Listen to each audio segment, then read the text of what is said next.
जो वस्त्र पहनाने का अधिकार है वो सिर्फ किन्नर समाज का है, किसी स्त्री या पुरुष का नहीं है। आजकल के मंदिरों में पुजारी ही वस्त्र बदलता है। हर मंदिर के अंदर तो किन्नर समाज जा नहीं सकता ना। कई मंदिरों के अंदर अगर पुरुष माता रानी के वस्त्र पहनाते हैं तो वो बालक के भाव में माता को वस्त्र पहनाए जाते हैं। 12 ज्योतिर्लिंग है, सबका आकार जो है वो एक सा नहीं है। बिल्कुल। क्या रीजन है इसके पीछे? हर ज्योतिर्लिंग के पीछे एक महिमा जुड़ी हुई है, हर ज्योतिर्लिंग के पीछे एक वरदान जुड़ा हुआ है। तो महादेव का जो आत्म स्वरूप है ना, किसी भी ज्योतिर्लिंग पे भगवान शंकर की मूर्ति क्यों नहीं है? क्योंकि उनकी शिव और सदाशिव दो नाम आते हैं, क्या अंतर है दोनों में? भगवान भोलेनाथ अन्न धन के भंडार भरते हैं। खुद पिराने में बस गए, तीनों लोगों को बस्ती में बसा दिया। तो देखने को अगर देखें तो उनके पास कोड़ी नहीं है, परंतु वो तो पूरे ब्रह्मांड को देते हैं, तो इसलिए उनका नाम एक सदा शिव भी पड़ा। आदि शिव कौन है? शंकर जी में इतनी पावर है कि मृत्यु को भी पलट सकते हैं। सो उन्होंने गणेश जी को वापस जीवित क्यों नहीं किया? विधि का विधान, प्रकृति की लीला है। लीला तो वही है, विधान भी तो वही है। नहीं, विधि भी वही है, विधान भी वही है। अगर वही बात है ना, भगवान कभी अपने भक्तों को कष्ट में नहीं देखना चाहते, पर कुछ लोग जो है वो निर्जला व्रत करते हैं, लेटते हुए मंदिर तक जाते हैं, इस तरीके के कष्ट जो है वो अपने शरीर को देते हैं। क्या इससे भगवान जल्दी प्रसन्न होते हैं? देखिए जैनजीज में क्या हो गया है, उनको सोने में बहुत प्रॉब्लम होती है। सॉन्ग्स लगाएंगे तब उन्हें नींद आएगी, या उन्हें नींद आएगी नहीं? क्या निवारण किया जाए कि अच्छी नींद आए?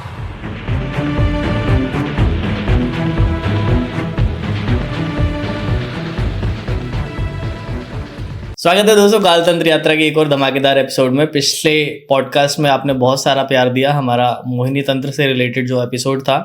आज फिर से एक बार हमारे साथ हैं सुलाराम जी। सर कैसे हैं आप? बढ़िया, जय श्री महाकाल। सर पिछली बार आपने बताया हमें मोहिनी के बारे में, वशीकरण के बारे में, पर आज जो हमारा एपिसोड है वो है शिव से रिलेटेड। शिव के बारे में कुछ ऐसी बातें कही जाती हैं, या शक्ति के बारे में कुछ ऐसी बातें कही जाती हैं जो शायद किसी किताबों में नहीं लिखी हैं जी।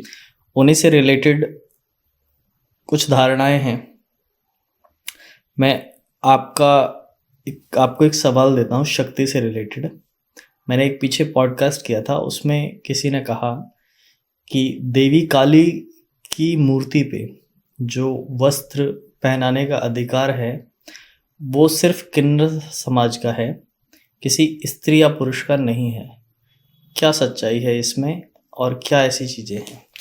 देखिए, इसके अंदर जहाँ तक मेरा मानना है और जहाँ तक मैंने पढ़ा है और जहाँ तक मैंने गुरुओं के सानिध्य में कुछ सुना है जी, तो जो किन्नर समाज है उनको अर्धनारीश्वर रूप की ही पूजा वो करते हैं। और काली माता का ना एक रूप है बहुचरा। बहुचरा माता, उनको जो बहुचरा रूप है वो किन्नरों का कुल देवी है, यानी कि किन्नर उनको कुल देवी के रूप में मानते हैं। मैंने कहीं पढ़ा था, उस राजा का नाम तो मेरे याद नहीं है, परंतु जैथो नाम का ना एक इंसान हुआ और उसका विवाह ना होने के कारण उसके पिता ने ना उसको देश निकाला दे दिया। जब उसको देश निकाला दे दिया ना, तो उसने माता रानी की ना, काली माता को ही अपनी कुल देवी मान करके उसने पूजा शुरू की। और जब उसने भक्ति शुरू की ना, तो काली माता ने स्वप्न में आकर के ना उसको वरदान दिया। और उस समय ही उस जैथो ने ना माता रानी के स्वप्न में आने से और उनके संकेतों से ही ना अपने अंगों को जाना और इस अर्धनारीश्वर रूप को जाना और बहुचरा के रूप को उन्होंने अपनी कुल देवी माना। तो काली का जो रूप है वो उग्र पूजा है। वो उग्र पूजा भी एक काली का रूप होता है। तो उग्र पूजा की जो रूप की काली की जो पूजा होती है, उसके अंदर किन्नर समाज ही उन पूजा है वो काली की करता है। और आपने कहा कि वस्त्र पहनाने का जो अधिकार है वो पौराणिक कथाओं के मान्यता से इसलिए दिया जाता है क्योंकि शिव और शक्ति का जो रूप अर्धनारीश्वर है। क्योंकि देखो, ढाई जात बनी है, ढाई जात बनी है, तीसरी जात भी नहीं बनी है, ठीक है। नर, नारी और किन्नर। तो किन्नर आधा है, ना वो नर है ना वो नारी है। और जब ब्रह्मा सृष्टि की रचना कर रहे थे, जब ब्रह्मा जी ने सारी सृष्टि की रचना कर दी थी, पेड़ लगा दिए थे, पौधे लगा दिए थे, जीव बना दिए थे, जंतु बना दिए थे, ठीक है, बाग बगीचे लगा दिए थे, परंतु उससे आगे वो सृष्टि की रचना नहीं कर पाए। तब उन्होंने शंकर भगवान की भक्ति की, तपस्या की, साधना की। तो उनकी तपस्या से प्रसन्न होकर के शंकर भगवान आत्मलिंग के रूप के अंदर उनके समक्ष आए और उनको मैथुनी सृष्टि रचने का उनको आदेश दिया, वरदान दिया, तो उस समय उस आत्म शिवलिंग से ही ना अर्धनारीश्वर रूप है ना वो प्रकट हुआ। तो आधा जो रूप था वो शिव का था और आधा जो रूप था माता पार्वती का था। इसलिए अर्धनारीश्वर रूप ब्रह्मा जी को अर्धनारीश्वर रूप के अंदर प्रभु ने दर्शन दिए और दर्शन देने के उपरांत नर से नर निकला और नारी से नारी निकली। तो पहला जो नर था वो मनु था। पहला जो पुरुष आया सृष्टि के अंदर वो मनु था, राजा मनु हुए। मनु की पत्नी संज्ञा हुई, ठीक है। उनसे फिर मैथुनी जो सृष्टि है वो आगे चलनी शुरू हुई, आगे की आगे वो चीजें चलती गई। तो उन्हीं पौराणिक कथाओं के अंतर्गत माना जाता है कि अर्धनारीश्वर रूप की पूजा जो किन्नर समाज करते हैं और काली माता की जो वस्त्र है वो उन्हीं के ही द्वारा पहनाए जाते हैं, क्योंकि वो अपनी कुल देवी उनको मानते हैं। के मंदिरों में पुजारी ही वस्त्र बदलता है। देखिए पुजारी, बिल्कुल आपकी बात सही है, परंतु देखिए क्योंकि जहाँ किन्नर समाज है, जहाँ किन्नर अखाड़े चलते हैं, जहाँ किन्नरों का लेखा जोखा चलता है, ठीक है, वहां पर कहने का मतलब है कि वो काली के बहुचुरा जो रूप है ना उसको अपनी कुल देवी के रूप में मानते हैं। ठीक है, आपका सवाल अच्छा है, आपने बहुत अच्छा सवाल किया है, परंतु अगर मैं पौराणिक कथाओं के अनुसार भी अगर देखूं ना तो काली माता भी तो स्त्री ही तो है ना, ठीक है। तो काली माता को स्त्री भी वस्त्र है वो पहना सकती है, मेरा मानना है। मैंने अपने गुरुओं के सानिध्य में जो सुना है। और बालक के रूप के अंदर जो मंदिर का पुजारी है, अब देखो हर मंदिर के अंदर तो किन्नर समाज जा नहीं सकता ना, ये भी सोचने वाली बात है। तो कई मंदिरों के अंदर अगर पुरुष माता रानी के वस्त्र पहनाते हैं तो वो बालक के भाव में माता को वस्त्र पहनाए जाते हैं। तो बालक के भाव में पुरुष भी पहना सकता है और नारी तो संभाव है तो पहना सकती है। इसके पीछे कोई बहुत बड़ा पौराणिक कथाओं का कोई बहुत बड़ा वो नहीं है। हाँ, ये है कि काली माता का जो बहुचुरा रूप है ना उसको एक कुल देवी मानते हैं, तो इसलिए इनको ये विशेषताएं इनको दी गई है। सर, जैसे आज हम शिव और शक्ति के ऊपर बात कर रहे हैं जी, आपने देखा होगा कि अलग अलग 12 ज्योतिर्लिंग हैं। बिल्कुल, सबका आकार जो है वो एक सा नहीं है। बिल्कुल। क्या रीजन है इसके पीछे?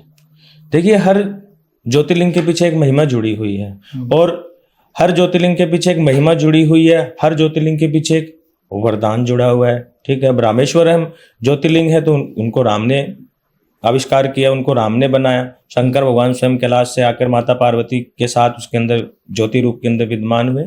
तो महादेव का जो आत्म स्वरूप है ना वही लिंगों के अंदर विद्यमान है। वैद्यनाथ के अंदर जब रावण ने तपस्या की, ठीक है, तपस्या करने के उपरांत मेरा सवाल ये है कि जो केदारनाथ का ज्योतिर्लिंग है जी, उसका जो आकार है वो ऐसे शेप में है, जो आपका जो केदारेश्वर महादेव है ना वो नंदी के रूप के अंदर विराजमान है, ठीक है। वहां पर नंदी की पीठ है, पीठ के दर्शन होते हैं, ठीक है। और पशुपतिनाथ के अंदर आपको महादेव के मुखार विंद के दर्शन होते हैं, ठीक है। और राजस्थान के अंदर भी ना राजस्थान के अंदर भी एक केदारनाथ है, वहां पर आपको नंदीश्वर के मुखमंडल में शिवलिंग के दर्शन। किसी भी ज्योतिर्लिंग पे भगवान शंकर की मूर्ति क्यों नहीं है? क्योंकि उनकी लिंग रूप में ही उनकी पूजा होनी थी और आत्म लिंग ही है। और जो ब्रह्मा बने हैं, विष्णु बने हैं, महेश बने हैं, अर्धनारीश्वर जो रूप बना है, जो 3 देवियां बनी, वो सब आत्म लिंग से ही उत्पन्न हुए। जो सृष्टि चल रही है ना एकांगी लिंग के ऊपर ही चल रही है। एकांगी लिंग के बारे में भी सुना होगा आप, कई साधु जन एक लिंग की महिमा का गुणगान करते हैं, ठीक है।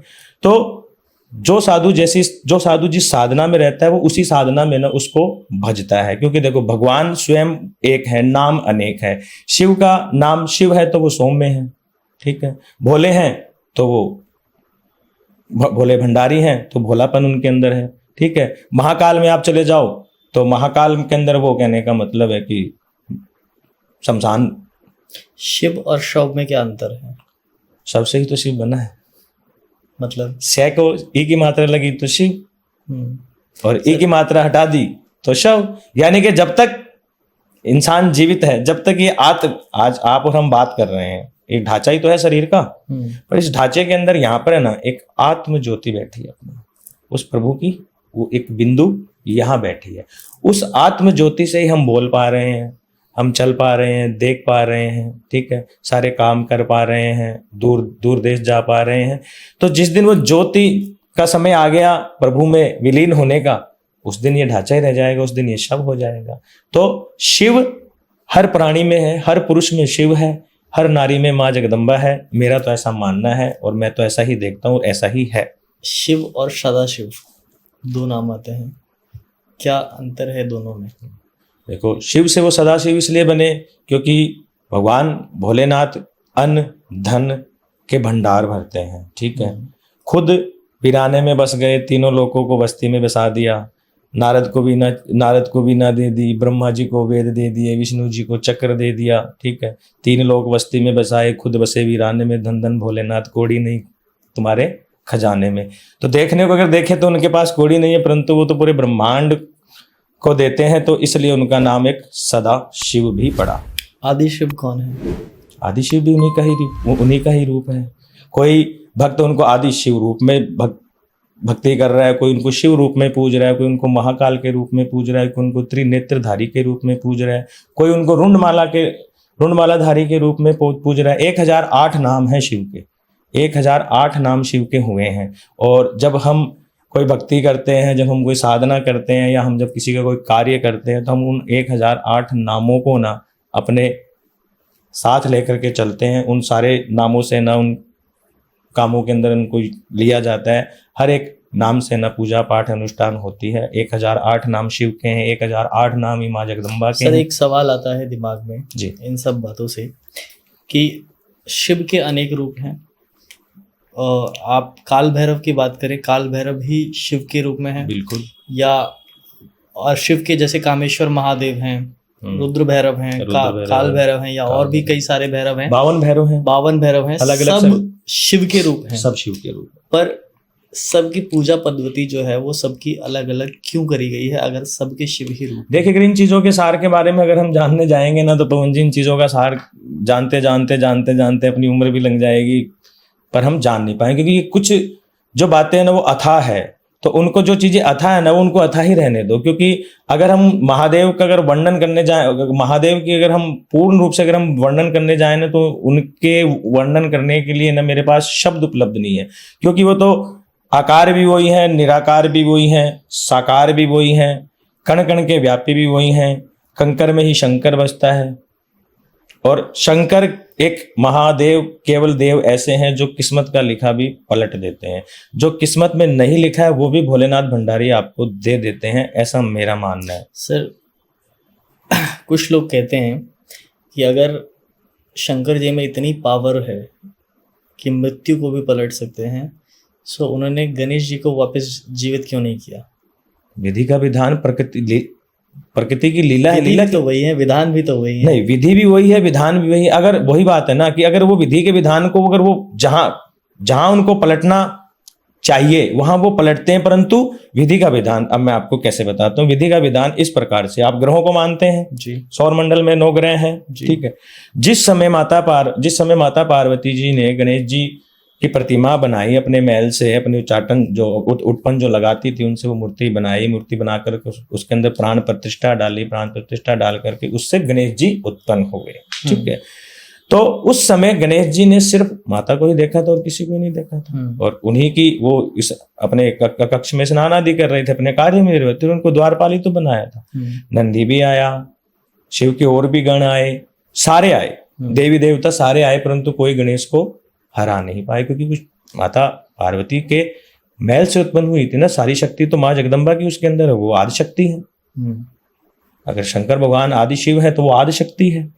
तो शंकर भगवान जब वहां पहुंचे और जब सारी चीजें गणेश जी महाराज के बीच में, उनके बीच में जो शब्दों का विचार विमर्श हुआ, तो जब महादेव को क्रोध आया और उन्होंने अपने त्रिशूल से जब गणेश जी महाराज का सिर काटा, तो वो सिर इतनी दूर योजन पे जाके गिरा कि वो सिर दोबारा मिल नहीं पाया। तो वो सिर नहीं मिल पाया ना, तो इसलिए शंकर भगवान ने कहा कि अगर कोई स्त्री करवट दे करके आप जाइए अगर कोई स्त्री, कोई नारी करवट बदल के, यानी कि उसका बच्चा पास में सोया है और वो करवट बदल के सो रही है, पीठ दे के सो रही है, उस बच्चे का आप, उस जीव का आप सिर ले आइए, ठीक है। तो उस समय जब वो ब्रह्मांड में वो गण घूमे तो सिर्फ एक हथनी है ना, वो पीठ दे के सो रही थी, इसलिए वो हाथी का सिर ले आए। तो जैसे ही उनको हाथी का शीश लगा तो उनका नाम गजानंद पड़ा, गज केसरी कहा गया, गजानंद पड़ा। तो वहां पर मैं आपको जो बताने वाला हूं, तो वहां पर क्या है कि जब शनि का भी दृष्टि पड़ती है, शनि की दृष्टि के कारण भी, कई शास्त्रों में ये आता है कि शनि की दृष्टि के कारण भी गणेश जी महाराज के सिर कटने का महत्व है, ठीक है। और कहीं पर ऐसा आता है कि उन्होंने भगवान भोलेनाथ का भी सामना किया, भोलेनाथ को क्रोध दिलाया, तो क्रोध में आकर के, और जब इंसान को क्रोध आता है वो तो देव है, पूरे ब्रह्मांड के स्वामी हैं।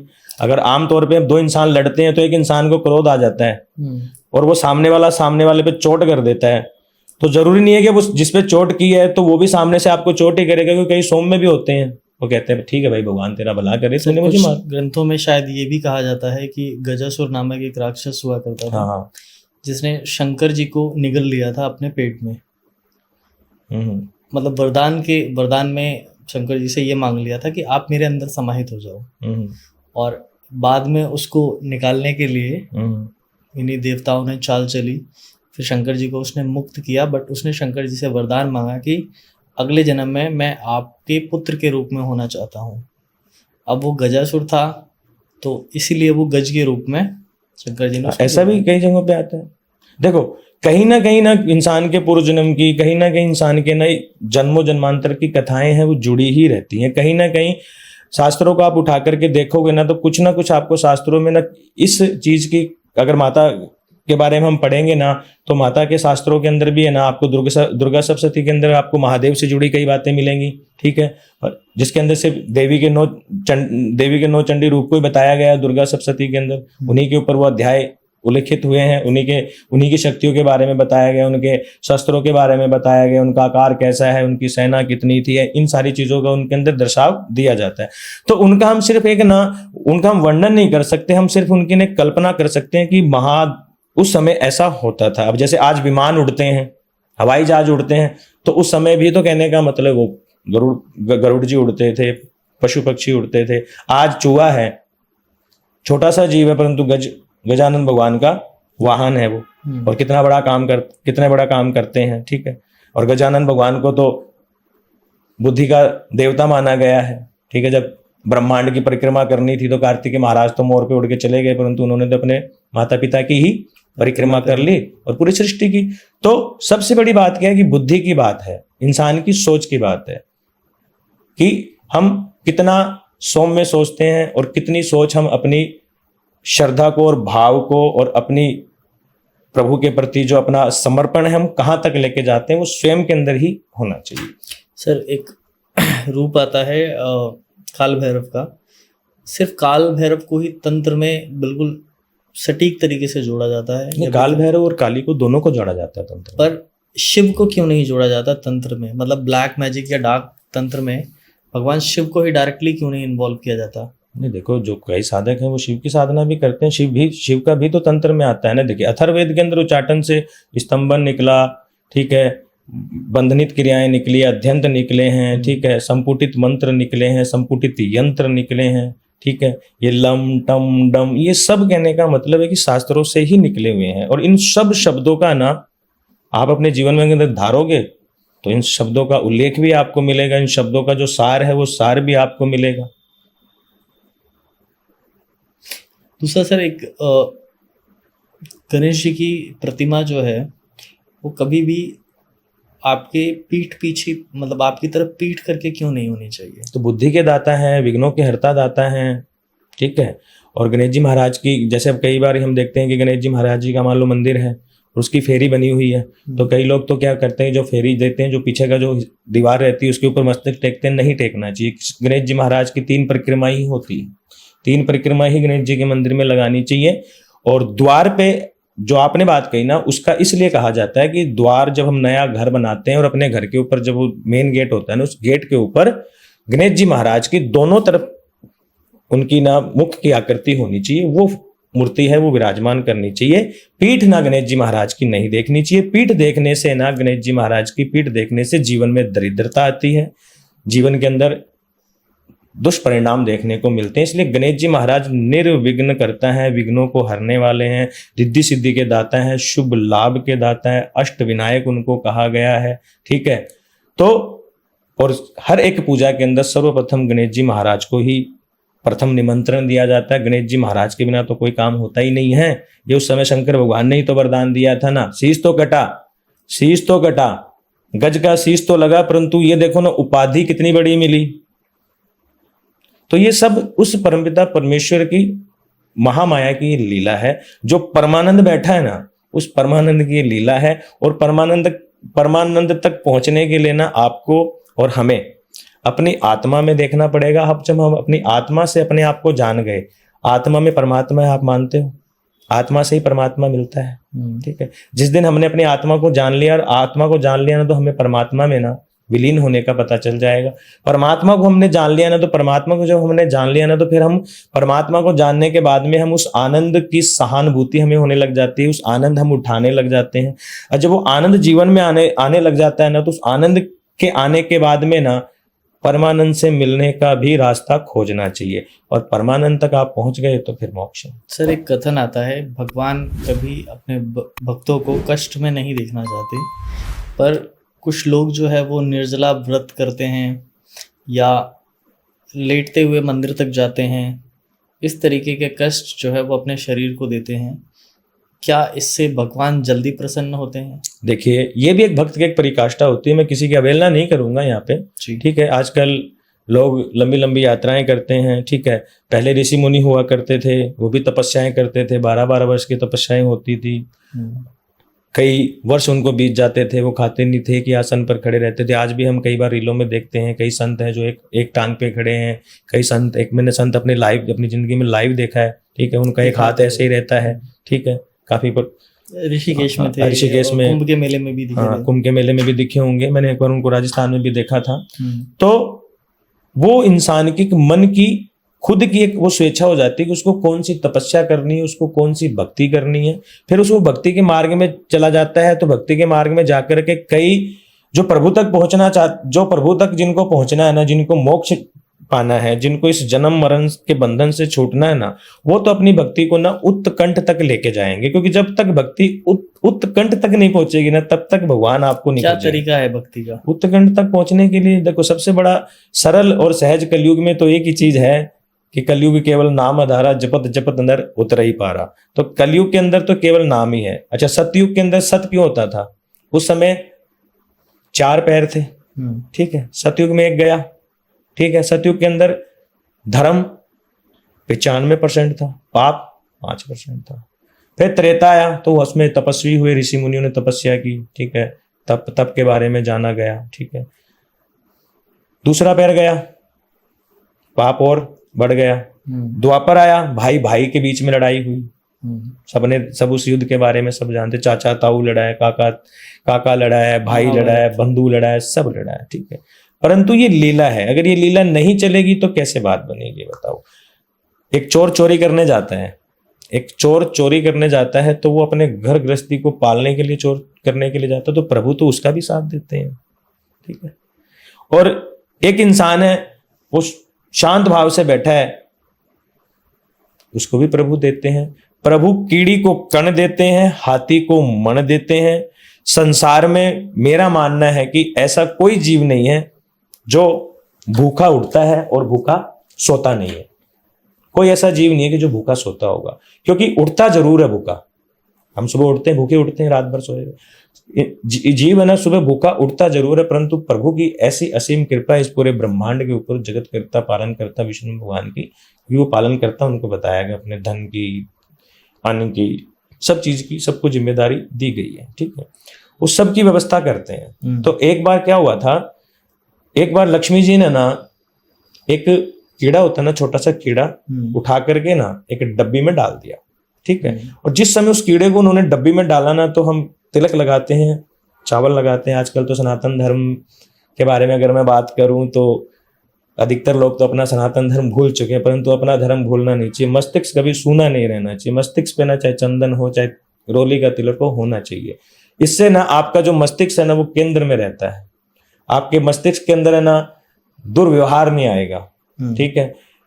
आपकी जो मस्तिष्क की जो कैलोरी है ना वो गलत जगहों पे खराब नहीं होगी। वो इन चीजों को बांध करके रखता है। चंदन शीतलता प्रदान करता है। ये जो मैंने रोली का टीका लगा रखा है ये इंसान को यश की प्राप्ति दिलाता है। तो मस्तिष्क जो है ना, तो माता ने वो कीड़ा उठाया और डब्बी में डाल दिया। तो चावल के दाने थे ना, उसमें से ना एक दाना ना उस डब्बी में गिर गया। वो माँ लक्ष्मी को नहीं पता चला और उन्होंने डब्बी बंद कर दी कि आज विष्णु भगवान की परीक्षा लेंगे कि वाकई में ही ऐसा होता है क्या। तो विष्णु भगवान बोले लक्ष्मी माँ को कि भाई अब सब काम हो गया है, कुछ भोजन की हमारे लिए भी व्यवस्था कर दो। बोले प्रभु कोई जीव रह गया होगा, देख लो अपनी सृष्टि पे नजर मार के देखो, कोई जीव आपका रह गया होगा।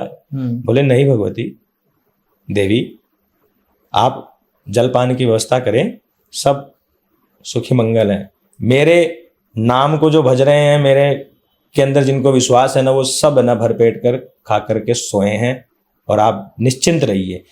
तो बोले नहीं, मेरे को आज लगता है कि ऐसा कोई जीव रह गया। तो विष्णु भगवान बोलते हैं उस डब्बी में से उस कीड़े को निकाल दीजिए। उसने आधा चावल का टुकड़ा खा लिया है, आधा चावल का टुकड़ा बचा है, मर जाएगा वो, उसकी जान घुट जाएगी। उसको निकाल दिए, उसने भी खा लिया। जब लक्ष्मी माता ने देखा तो वैसा का वैसा वृतांत मिला। तो भगवान भूखा उठाता है, भूखा सुलाता नहीं है। बस मन के अंदर है ना भगवान के प्रति वो आस्किति, वो भाव, वो श्रद्धा। मेरा तो मानना यही है कलयुग के अंदर। देखो मैं आपको ये नहीं कहूंगा कि मेरे पास बहुत सारा ज्ञान है, ठीक है। मेरे पास क्योंकि ज्ञान एक कथा है और ज्ञान की गंगा को ना कोई जान पाया ना कोई जान पाएगा, ठीक है। परंतु जो गुरुओं के सानिध्य में रह के जाना है, जो सुना है और जो खुद कहने का मतलब है कि भगवान की पूजा पाठ अनुष्ठान उनकी भक्ति कर करके जो जीवन में पाया है, तो मेरा मानना ये है कि उस परम पिता परमेश्वर, चाहे भगवान भोलेनाथ में आप विश्वास करें, चाहे बजरंग बली के नाम में आप विश्वास करें, किसी भी एक नाम में आप विश्वास करें, आपके जीवन में सारे काम अपने आप होंगे। और यकीन नहीं है तो आप करके देख लीजिए विश्वास। 41 दिन के अंदर अंदर है ना आपको ना शक्ति चमत्कार ऐसे मिलेंगे कि आपके जीवन की एक अलग ही राह बन जाएगी। करना कुछ नहीं है, मैं ज्यादा कुछ नहीं किसी के ऊपर है ना, मैं कुछ ज्यादा प्रेशराइज नहीं करता। अगर इंसान अपने 24 घंटे में से सुबह उठते ही हाथ मुंह धो करके जंगल पानी अपना जा करके और बिना नहाए भी अगर इस काम को कर लेगा ना, तो भी कहने का मतलब है कि प्रभु उसके साथ है। कि प्रभु सिर्फ भाव देखते हैं और जिसका भाव सच्चा है वहां प्रभु तुरंत पहुंचा है। उत्कंठ का मतलब यही है। उत्कंठ का मतलब ये है कि जब भक्त की भक्ति उत्कंठ तक पहुंच जाती है ना, कि उसके जाप उत्कंठ तक पहुंच गया। जब तक उत्कंठ तक नहीं पहुंचता ना, तो भक्त भगवान की खोज करता है। और उत्कंठ तक जाप पहुंच गया ना, तो भगवान स्वयं भक्त की खोज करते हैं। उसके बहुत बड़े परिणाम हैं। उदाहरण है धीरेन्द्र शास्त्री जी को आप ले लीजिए, प्रेमानंद जी महाराज जी को आप ले लीजिए। प्रेमानंद जी के ऊपर राधा श्री जी की असीम कृपा है, ठीक है। उनकी दोनों किडनियों का नाम ही उन्होंने तो राधा और कृष्ण रख दिया अपनी। ये सोचो कि जिनकी जो दो किडनियां नहीं है, वो संत यात्रा भी कर रहे हैं, ठीक है, कोई आ रहे हैं उनसे वार्तालाप भी कर रहे हैं, भजन भी कर रहे हैं। तो यही तो भक्ति है। तो उनकी जो भक्ति वो उन तकंठ तक पहुंच गई, इसलिए श्री जी ने उनको खोज लिया। और आज देख लो कहाँ है प्रेमानंद जी का नाम है। धीरेन्द्र शास्त्री कितने बड़े बड़े पर्चे देते हैं, आप भी देखते ही हो। उनके ऊपर भी उनके दादा गुरु की और बजरंगबली महाराज की असीम कृपा है। अब लोग तो कहीं कुछ कहते हैं कि उन्होंने ये साधना कर रखी, उन्होंने वो साधना कर रखी, परंतु मेरा मानना ये है कि जब मैं उनका कोई प्रोग्राम देखता हूँ और जब मैं उनके मुखमंडल की कांति देखता हूं ना, तो उस मुखमंडल की कांति को देखने के उपरांत मेरा अनुभव और मेरा मानना तो यही है कि उनके ऊपर बालाजी महाराज की असीम कृपा है, जो तुरंत ना सामने वाले का पर्चा खोल देते हैं। यही है भक्त की असली भक्ति की परिकाष्ठा। और भक्त को तपना पड़ता है और भक्त को भक्ति के मार्ग से, उन मोड़ों से, उन रास्तों से गुजरना पड़ता है। अपने तन को, अपने मन को, अपनी इंद्रियों को तपाना पड़ता है, तब जाकर के इंसान वहां तक पहुंच पाता है। कुछ भक्त ऐसे होते हैं जो संकल्प ले लेते हैं कि हम आजीवन विवाह नहीं करेंगे। कुछ भक्त ऐसे होते हैं जो ग्रस्त जीवन कर भी अपना पालन करते हैं और भगवान की भक्ति भी करते हैं। मैंने ऐसे संत भी देखे हैं अपने जीवन के अंदर, ऐसे संतों का भी अनुसरण किया जिनकी गृहस्थियां हैं और बहुत अच्छे तरीके से आश्रम भी उनका चलता है, उनकी गृहस्थी भी चल रही है। तो हर एक जिस चीज का नाम है वो सत्य है। बस सत्य को समझने की, जरूरत समझने की कोशिश करो, उसको परखने की कोशिश मत करो। आजकल की जनता क्या परखने की कोशिश ज्यादा करती है। क्या सही तरीका है नाम जप का? सही तरीका क्या है नाम जप का? सही तरीका यही है, सुबह उठो, उठ करके सर्वप्रथम तो अपने जीवन के अंदर ओम का आना, चाहे आप 3 मिनट तक ही ना आसन लगा करके बैठ जाइए आलती पालती मार करके, और अपनी बॉडी को ऐसे पूरा सीधा कर करके मात्र 3 मिनट अगर आप रोज ओम का उच्चारण करते हो, सिर्फ ओम ओम ओम, उस ओम के उच्चारण से ना आपको आपके जीवन के अंदर ना ऐसी चीजें देखने को मिलेंगी जो शायद आपने आज तक नहीं देखी है। मेरे बोलने से और मेरे कहने से आप अपने जीवन में 10, 11 दिन, 21 दिन करके देखो। करते हो आप रोज ओम का उच्चारण? मैं आपसे पूछ रहा हूँ। रात को करते हो आप? सुबह ब्रह्म मुहूर्त में आना उसको उच्चारण करना शुरू करिए। सर वो तो मैं जाग नहीं पाता हूँ। खैर नहीं, देखो वैसे तो सिमरन का कोई समय नहीं है। भगवान ने कहा है कि सिमरन के अंदर जब तब दान, सिमरन में मुक्ति कल्याण, सिमरन में नर तृष्णा खोए, सिमरन में मन हृदय चानन होए जी। तो सिमरन से ही हृदय के अंदर ना जागृति पैदा होती है, हृदय के अंदर चानन होता है। जब हृदय जाग जाता है ना, फिर इंसान को सब कुछ समझ में आ जाता है कि इस ओरा में क्या क्या चल रहा है, इस ब्रह्मांड में क्या क्या चल रहा है। पूरा ब्रह्मांड आप में समाया है, पूरा ब्रह्मांड मुझ में समाया है। हम सर आजकल जेनजीज में क्या हो गया है, उनको सोने में बहुत प्रॉब्लम होती है। जब सोते हैं या तो फिर वो कान में कुछ भजन लगाएंगे या कुछ भी लगाएंगे तब उन्हें नींद आएगी, या सॉन्ग्स लगाएंगे तब उन्हें नींद आएगी, या उन्हें नींद आएगी नहीं और कुछ समय बाद उनकी तबीयत खराब होती है या डार्क सर्कल्स आते हैं। क्या निवारण किया जाए कि एक अच्छी नींद आए? जो मैं आपको ओम का उच्चारण बता रहा हूँ, अच्छा मैं एक चीज और आपको बता रहा हूँ। मानसिक रोगी होते हैं ना, मैंने अपने जीवन के अंदर है ना पिछले 3 सालों के अंदर कम से कम 5 से 6 मनोचिकित्सक रोगी हैं जिनको ना केवल ओम के उच्चारण मात्र से ना उनको ना ठीक किया है। मैंने नहीं किया, महादेव ने किया है। मैंने सिर्फ रास्ता बताया। और उनमें से 2 इंसान तो ऐसे थे जो दिन में ना 3 से 4 टाइम ना गोलियां खाते थे, और रात को तो 2 गोली नहीं खाते थे तो उनको नींद नहीं आती थी। आज उन्होंने ना गोलियां खानी छोड़ दी है, क्योंकि देखो सारा खेल है इसका, सारा खेल है इसका, ये अपना ब्रह्मांड है, ठीक है। इसके अंदर सारी कैलोरी जमा है, ठीक है। अभी आपको अपनी कैलोरी गलत जगह पे व्यस्त करनी है या सही जगह पे व्यस्त करनी है, वो आपके ऊपर निर्भर करता है। क्योंकि आजकल के जीवन में ऐसा तो है नहीं कि हम किसी चीज से विलुप्त हैं या हम किसी चीज के बारे में जानते नहीं है। हम अच्छी चीजों के बारे में भी जानते हैं, बुराई के बारे में भी जानते हैं, अच्छाई के बारे में भी जानते हैं। हर एक चीज के बारे में हम जानते भी और उन चीजों का हम अनुसरण भी करते हैं।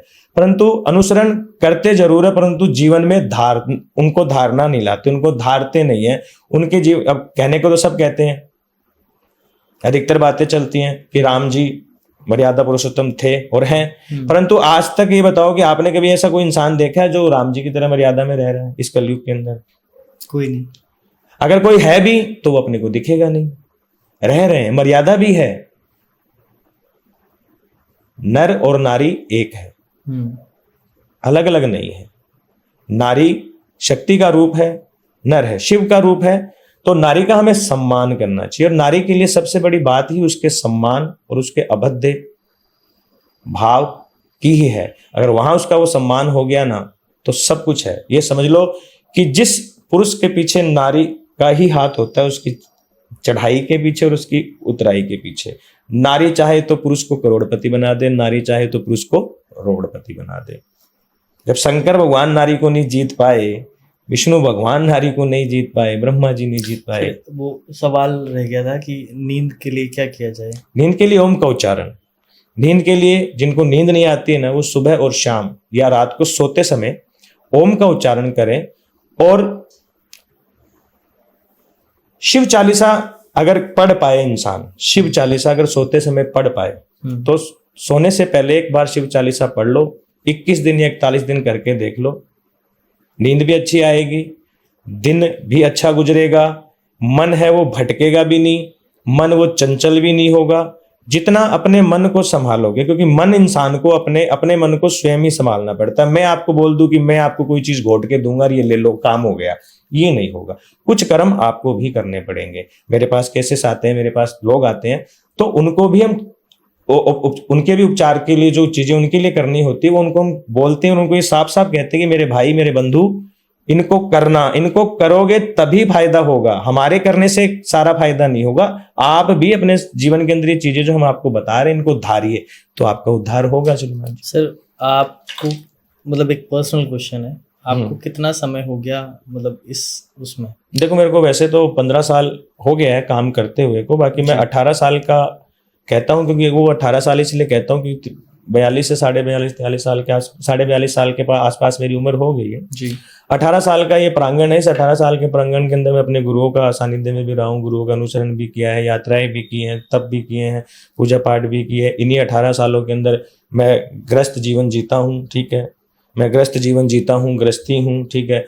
सब कुछ प्रभु की महाकाल की कृपा से ही हुआ है, और महाकाल की कृपा का वर्णन मैं कर नहीं सकता। जो मुझे मेरे महादेव ने दिया है, मैं तो कहता हूँ महादेव आप सबको दो, और वो सबको देते ही हैं, बस मांगने का लहजा होना चाहिए, भगवान देते सब कुछ है। सर, इस 18 साल के पीरियड में आपके पास किस किस तरीके के अजीबोगरीब केसेस आए हैं? देखो, इस 18 साल के पीरियड के अंदर मैंने भूत प्रेत से संबंधित भी केसों को पिछले पॉडकास्ट में भी मैंने आपको बताया था, ठीक है। भूत प्रेत से संबंधित भी मेरे सामने जीवन में केस आए हैं, कारोबार से संबंधित भी केस आए हैं और आते रहते हैं। आपसी लड़ाई झगड़े भी कई लोगों के हो जाते हैं, कोर्ट कचहरी भी हो जाती है, कईयों की विदेश यात्रा में भी रुकावट आती है, ऐसे केस आते हैं। पति पत्नी की अनबन को लेकर भी केस आते हैं, दुश्मन से छुटकारा पाने के लिए भी केस आते हैं, ठीक है। कई दंपतियां हैं, कई बेचारे बच्चे हैं जो विदेश चले जाते हैं, स्टडी वीजे पे जाते हैं, ठीक है, और कई बच्चे कमाने के लिए जाते हैं, वहां पर नहीं उनका सेटलमेंट होता है, उनके भी मेरे पास फोन आते हैं, तो केस सॉल्व होते हैं। सर, एक सवाल है, जैसे कोई इस तंत्र से रिलेटेड ही सवाल है, अगर कोई अपने किसी जानने वाले की, अपने प्रिय की अस्थियों को अपने पास 7 साल तक रख ले, विसर्जित ना करे, क्या होगा इस कंडीशन में? देखो, अस्थियां तो मेरे साथ, देखो पहले तो क्या होता था कि साधन नहीं होते थे, गंगा घाट पहुंचा नहीं जाता था, ठीक है। परंतु इस समय तो देखो संसाधन भी है, और मेरा मानना तो यही है कि अगर अंतिम से जब इंसान सृष्टि को छोड़कर चला जाता है, अंतिम संस्कार हो जाता है, तीसरे दिन उसके जो अस्थियां उठा ली जाती हैं, उसके उपरांत ना हरिद्वार के अंदर जाकर के या कोई गढ़ गंगा जाता है, जहां भी जिनका जैसा रीति रिवाज रहता है उनके हिसाब से उन अस्थियों का विसर्जन करके आना चाहिए। अगर ज्यादा देर तक वो अस्थियां नहीं विसर्जन होती हैं तो वो फिर अस्थियां अगर किसी तंत्र में भी काम आ सकती हैं, ठीक है। अगर किसी ने अपने पास संभाल के ही रख लिया एक मोह में, क्या दुष्परिणाम? एक मोह में, हाँ, तो उसके भी दुष्परिणाम हो सकते हैं, उसके दुष्परिणाम होंगे, क्योंकि देखो आय का हर्ष नहीं, यानी कि जब हम आते हैं इस संसार में कि आय का हर्ष नहीं, गए का शोक नहीं, तरवर नहीं, ये बात है, और सोचने की ये बात है, ठीक है। अब ये 2 लाइन की बात है, पर इसका रहस्य बहुत बड़ा है, ठीक है, कि अगर आए हैं तो उसका हर्ष मत कीजिए, अगर हम आए हैं तो हर्ष नहीं है, जाने का कोई शौक मत कीजिए। अगर किसी इंसान ने ऐसा काम कर भी लिया है तो उसके जीवन के अंदर दुष्परिणाम उसको देखने को मिलेंगे, वो नजर टोक के प्रभाव में रहेगा, ठीक है। दूसरी बात, उसके घर में पितृ दोष रहेगा, सबसे बड़ी बात पितृ दोष रहेगा, ठीक है, और नकारात्मक ऊर्जाएं हैं उसको घेरेंगी और वो परेशान रहेगा अपने जीवन में। क्या सोल्यूशन किया जा सकता है? सोल्यूशन तो अगर उन अस्थियों का, अगर इसका परमानेंट सॉल्यूशन करना है कि सारे दोष जो भी आपको लगे हैं ये करने से परमानेंट सॉल्यूशन हो जाए, उसके लिए क्या करा जाए? देखो, परमानेंट सॉल्यूशन के लिए तो इन चीजों का ना, जिसके पास, जिस इंसान ने अगर ऐसा कुछ कर रखा है, जैसे आपने सवाल किया, ऐसा कुछ है, अगर ऐसा उसने कर लिया, ऐसा है तो पहले तो उस इंसान के बारे में सारी चीजों का ना एनालाइज किया जाएगा, सारी चीजों देखा जाएगा। फिर अस्थियों को ना, जो मृतदेह के संस्कार करते हैं वो ब्राह्मण अलग होते हैं, ठीक है, तो वहां जाइए, वो पहले वो कार्य करवाना जरूरी है। अगर वो कार्य नहीं हुआ ना, क्योंकि अस्थियां विसर्जन होनी ही चाहिए, या तो विसर्जन होनी चाहिए, या भाई जब साधन नहीं थे तो लोग दबा देते थे। परंतु मैं आज भी आपको ये कहता हूँ कि दबाने से भी अस्थियां ना, जो हड्डियां होती है ना, वो कभी गलती नहीं है। सर, अगर वो इंसान जिसने उन अस्थियों को अपने पास में रखा है वो इस देश में ही ना रहता हो, वो देश से बाहर हो, अच्छा, वहाँ गंगा का या किसी चीज का, तो उसको आना पड़ेगा, या उसके घर का कोई सदस्य है वो कर सकता है। क्या यहाँ बैठ के कोई भी तांत्रिक या कोई भी क्रिया करके उसके पितृदोष को मिटा सकता है? बिल्कुल नहीं। कुछ समय के लिए शांति दिला सकता है। कुछ समय के लिए शांति नहीं, प्रार्थना से जो प्रार्थना कर सकता है। परंतु अगर पितृदोष का निवारण है तो जिसके जीवन में पितृदोष है, जिसके घर में पितृदोष है, उसका उस पूजा में बैठना जरूरी है। अगर मान लो कि किसी के पिता की अस्थियां, उसने मान लो अपने पिता की अस्थियां रख ली, तो उस पुत्र का उस अस्थियों के साथ बैठना जरूरी है। उसका ना सारा संस्कार कराना जरूरी है, उसका पिंडदान, 10 गात्र सब होगा। क्यों? क्योंकि वो एक पिंडज पे काम होगा, फिर वो एक पिंडज पे काम होगा। और सबसे बेहतरीन, अगर इन चीजों ऐसा है तो इसके लिए सबसे बेहतरीन और सही उपाय यही है कि पितृदोष के लिए गया जी जाना चाहिए, गया जी के अंदर पितृदोष कराना चाहिए, जल्दी निवारण होता है। मेरा मत ये है। क्या आप ऐसी चीजें करते हैं? नहीं, मैं मृतदेह से संबंधित कोई कार्य नहीं करता। अगर अंतिम संस्कार जो उन 12 दिनों के जो कार्य होते हैं वो काम मैं नहीं करता। जैसे मैंने अभी आपको केस बताया कि आप उन्होंने 7 साल तक रख लिया अपने पास में और उसको प्रभावित नहीं किया। अब उनके साथ में जो भी घटनाएं हो रही हैं, हाँ, तो घटनाएं घटेंगी। क्यों? देखिए, वैसे तो क्या शास्त्र क्या कहता है, इसका निवारण आपके थ्रू किया जा सकता है? देखो, निवारण हमारे थ्रू भी किया जा सकता है, पर उन चीज़ों को हमें एनालाइज करना पड़ेगा। उस इंसान को हमसे बात करनी पड़ेगी, उस इंसान को सारी व्यथा हमें सुनानी पड़ेगी। हम उसकी सारी व्यथा सुनेंगे, सुन करके फिर हम शास्त्रों से प्रयोजन निकालेंगे। प्रयोजन निकाल करके जो जिस स्थान पे कार्य होना संभव होगा ना, वो हम उसको बताएंगे और वो काम उनको करने पड़ेंगे। अगर उनकी उपस्थिति जरूरी है तो जरूरी ही है, या अगर उनका कोई भाई यहाँ पे है तो वो ये काम कर सकता है। अगर आप ये कहो कि जिस इंसान की अस्थियां हैं, या तो उसका भाई होना चाहिए सगा, या उसके पुत्र होने चाहिए, क्योंकि पिता का ऋण पुत्र उतारता है। कि कई बार पुत्र पिता अपना और कई बार पिता पुत्र अपना, एक भजन में भी आता है। इस सृष्टि की माया के वशीभूत होकर के इंसान को चलना पड़ता है। अस्थियां रखने से तो वो तो एक उसका एक मोह हो गया, और इन चीजों को मोह, इन मोह को त्यागना पड़ता है। कि जो इंसान इस दुनिया से चला गया है, उसका जितना समय था, जितना इंसान सांस लेके आता है, उतने साल ही वो जीता है। भगवान की असीम कृपा होती है तो वो अच्छे कर्मों से और 2-4 साल जी जाता है और कुछ समय जी जाता है। परंतु जो आया है उसको जाना है। परंतु जो चला गया ना, जो चला गया, तो उस मृतक काल के जो काम होते हैं उसको उन्हीं दिनों में कर देना चाहिए। मेरा मानना तो ये है। क्योंकि देखो, मेरे ताऊजी मेरे सामने गए, मेरी एक सिस्टर है वो मेरे सामने गई, ठीक है, मेरे पिताजी मेरे हाथों में गए हैं, तो मैं करके बैठा हूं सारे काम। तो उस समय हमें भी उन्हीं ब्राह्मणों को बुलाना पड़ता है जो मृतदेह के कार्य करते हैं। सर, जैसे किसी का बिजनेस पूरी मेहनत कर रहा हो और फिर भी ना सक्सेस हो रहा हो, क्या किया जाए उसके लिए? उसके लिए अमावस्या के दिन या पूर्णिमा के दिन उपाय कर सकते हैं। अमावस्या के दिन करना है। अगर मान लो कि काम नहीं चल रहा है, गल्ला नहीं बढ़ रहा है, तो गल्ला भी बढ़ेगा, काम भी चलेगा। अमावस्या के दिन एक उपाय करना है, संध्या के समय उपाय करना है, ठीक है। कड़क वनस्पति आती है, एक सामग्री का नाम है कड़क वनस्पति आती है, एक काली हल्दी आती है और एक नाग केसर आती है। इन तीनों सामग्रियों को आप 10-10 ग्राम खरीद करके ले आइए, ठीक है। 30 ग्राम हो गई। और लगभग इतना सारा आप कपूर ले लीजिए, ठीक है, और 11 लौंग ले लीजिए, ठीक है। तो 11 लौंग और कड़क वनस्पति, काली हल्दी और जो नाग केसर है, उन सबको एक कागज में डाल करके, और बिजनेस नहीं चल रहा है तो उस स्थान के ऊपर है ना 7 राउंड घूमिए। गले के ऊपर से 7 बार घुमाए, अपने ऊपर से 7 बार घुमाए, और संध्या के समय पीपल के वृक्ष के नीचे जाकर के बैठ करके कपूर के अंदर वो सारी की सारी चीजें जला दें।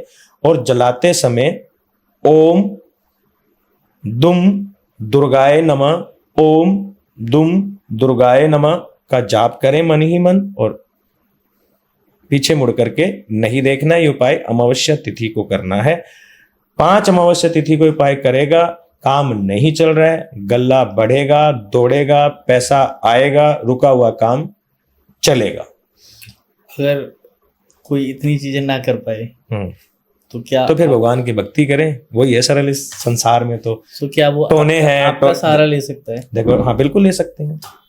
देखो, अगर जीवन में अगर कोई भी इंसान है, अगर समस्या चल रही है उसको, और कई जगहों से अगर वो परेशान हो गया, मैं आपके चैनल के माध्यम से जनता को ये बोलना चाहता हूँ कि कई जगहों से जो भटक चुका है, काम नहीं हो रहा है, पूजा पाठ करने के उपरांत भी, पैसा लगाने के उपरांत भी फायदा नहीं हो रहा है ना, हारा हुआ इंसान एक बार मुझसे जरूर संपर्क करे। मैं महादेव की कृपा से उसके कार्य 101%, 1000% बनेंगे। हम जो मार्ग उनको बताएंगे, क्योंकि हम जो कार्य करते हैं पूर्ण रूप से एनालाइज कर करके, जो होना होता है उसको हाँ करते हैं, जो कार्य हमसे नहीं होना होता है हम उसको मना कर देते हैं, और हम संपुटित कार्य ही लेते हैं।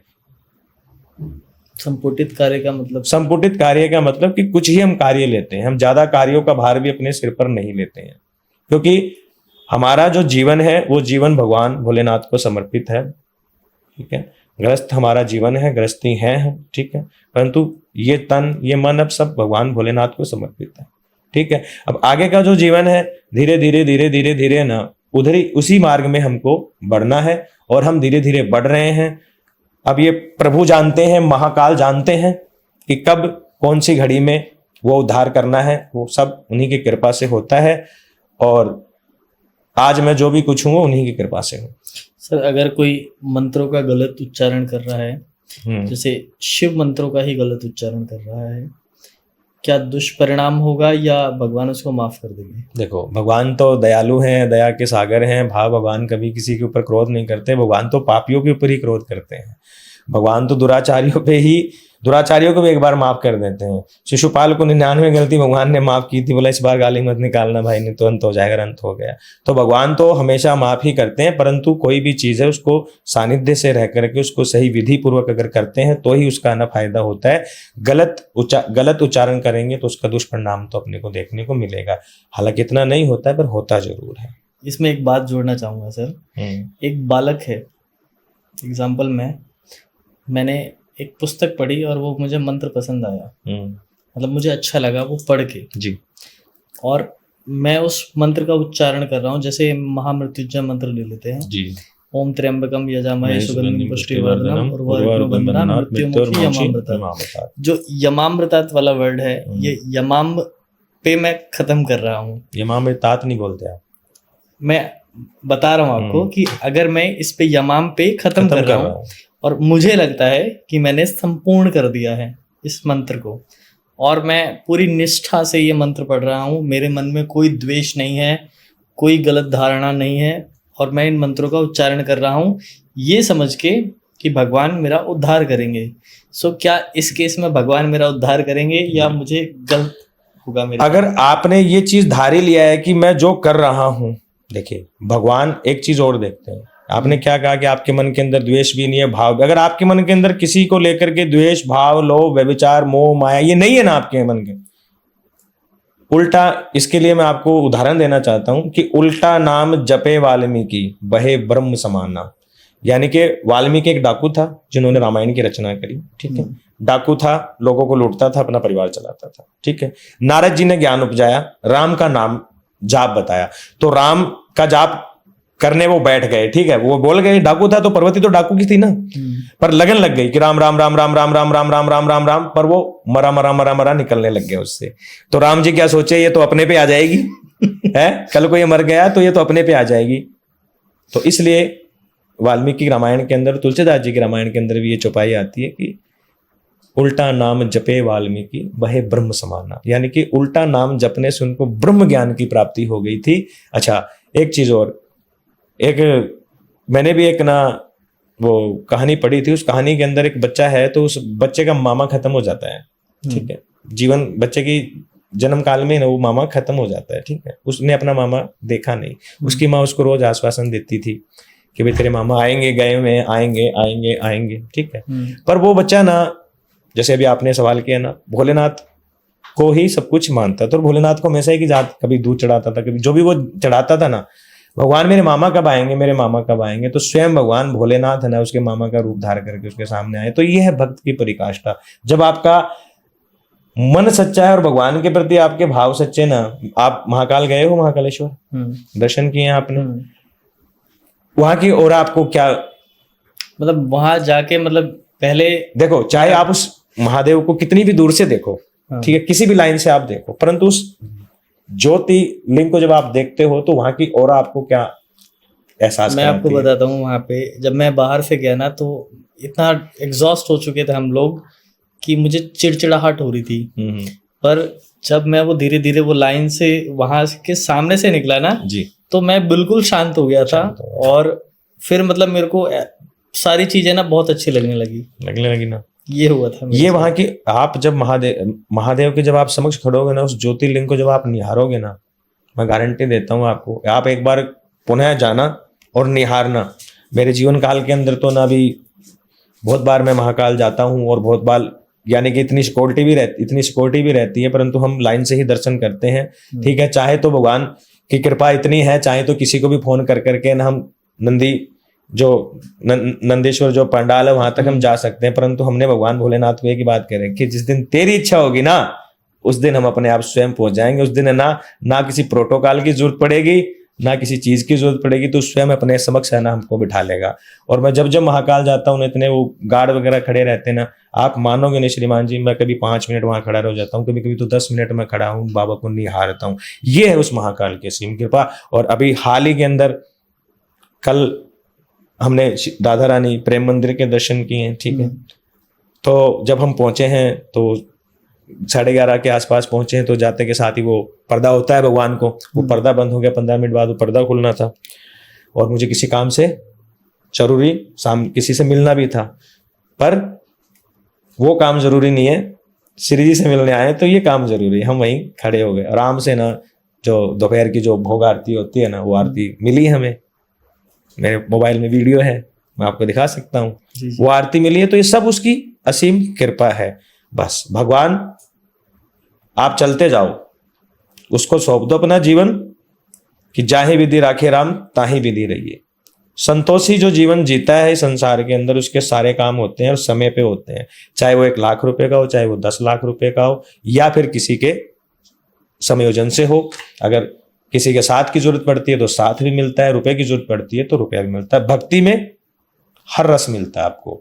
आज कथावाचक हैं, भगवत सुनाते हैं, कोई रामायण सुनाता है, कोई गौशाला चलाता है, तो ये सब उस भगवत की कृपा से ही तो है ना सब कुछ। कि एक राह चलने वाले इंसान को भगवान कहां से कहां बिठा देता है। बस आपको उससे जुड़ना है, आपको उसकी तरफ बढ़ना है, फिर वो आपका हाथ पकड़ के अपनी ओर खींच लेगा, फिर आपको समय नहीं लगेगा। और फिर आप तो स्वयं, कहने का मतलब महाकाल को मानते हो, शिव के बारे में आप इतना कुछ जानते हो, आप शिव के भक्त हो। ठीक है, कुछ ना कुछ आप पढ़ते ही रहते हो, कुछ ना कुछ आप ज्ञान है वो बटोरते ही रहते हो, तो नॉलेज तो होता ही है। और यही है असली आज जो हम बात कर रहे हैं, ये सत्संग है। अगर माने तो ये सत्संग है, और जहां सत्संग है वहां प्रभु उपस्थित है। तो सत्संग हम फोन पे भी कर सकते हैं, सामने भी कर सकते हैं, और अकेले रहे तो भी कर सकते हैं। राम राम राम, सीताराम सीताराम, नाम तो आप कहीं भी जप सकते हो। नाम जप की तो महिमा अपरंपार है इस कलयुग के अंदर। सर बहुत अच्छा लगा आज का पॉडकास्ट आपके साथ में। आशा करता हूँ फिर किसी दिन आपसे मुलाकात होगी, और मैं इस बार एक मेरी दिली इच्छा है जी कि एक शक्ति का नाम आता है 10 महाविद्या में जी, नहीं 10 महाविद्या में देवी धूमावती का जी, मैं देवी धूमावती पे एक संपूर्ण पॉडकास्ट करूं जी, और उनकी शक्तियों से रिलेटेड मैं बात करूं जी। यानी कि आप ये चाहते हो कि धूमावती शक्ति पे ही बात हो, उस दिन पूरी धूमावती शक्ति पे बात हो। कोई नहीं, माता रानी की इच्छा से कभी ऐसा वक्त भी आएगा। जी जी सर, अगर कोई आपसे कनेक्ट करना चाहता है किसी भी समस्या के लिए जी, सो वो आपसे कहाँ मिल सकता है या कैसे कनेक्ट कर सकता है? देखिए, अगर मुझसे ऑफलाइन मिलना है तो मैं छत्तीसगढ़ रहता हूँ अधिकतर, ठीक है, और वैसे यजमानी में मैं घूमता रहता हूँ, भ्रमण करता रहता हूँ। ठीक है, कभी महाकाल की नगरी तो कभी चिंतपूर्णी की नगरी, यानी कि भ्रमण तो चलता रहता है। ठीक है, बाकी ऑफलाइन में मिलता हूँ छत्तीसगढ़ में। और अगर ऑनलाइन भी कोई मुझसे समाधान पाना चाहे तो ऑनलाइन भी अपनी समस्या का समाधान लोग लेते हैं। तो आपके माध्यम के और आपके चैनल्स के माध्यम से भी अगर कोई ऑडियंस चाहती है तो उनके हर दुविधाओं का, हर जटिल से जटिल समस्याओं का समाधान किया जाएगा। सो दोस्तों, यही था आज का पॉडकास्ट। आशा करता हूँ शिव से रिलेटेड आज का पॉडकास्ट आपको बहुत पसंद आया होगा। मिलते हैं आपसे फिर किसी दिन, फिर किसी वीडियो में। अगर आपको किसी प्रॉब्लम से रिलेटेड आप जूझ रहे हैं और चाहते हैं सर से कनेक्ट करना, तो लिंक और सर का नंबर डिस्क्रिप्शन में आपको मिल जाएगा। आप सर को डायरेक्टली कॉल कर सकते हैं। मिलते हैं फिर किसी दिन, तब तक के लिए जय श्री महाकाल। जय जय श्री महाकाल।